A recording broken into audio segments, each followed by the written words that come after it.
Nakita mo naman kung nag-report na yata, hindi yan ay yung bilang ng tao. So yun, siyempre di ba bilang isang may-ari, pumunta dito ng code. Tapos siyempre may mga tao naman tayo nag-serve, pero hindi nga galing pag-ilis talaga para ma-serve natin mga customers. Pero hayaan nyo, natin yan, gagawa tayo ng paraan. Ano ba talagang solusyon dito sa tao para mas lalo pa kayong magpapinir. Kung dadagdag pa ako ng kalan, o dadagdag ako ng maraming tao, o mas maraming tutuan. So mga ganon, mag-isip, pag-aralan ko pa muna kasi yung lagi talaga hindi masyado makinig lahat. Nakita nyo naman, hindi pa yan ang dulo ng pila, mayroong bangkag doon. Pakita mo ba?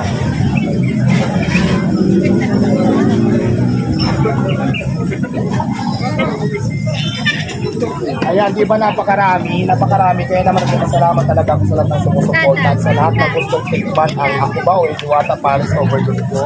Mga bagong video, maraming salamat sa mga taong sumusuportan. Pero, dami pa rin talaga.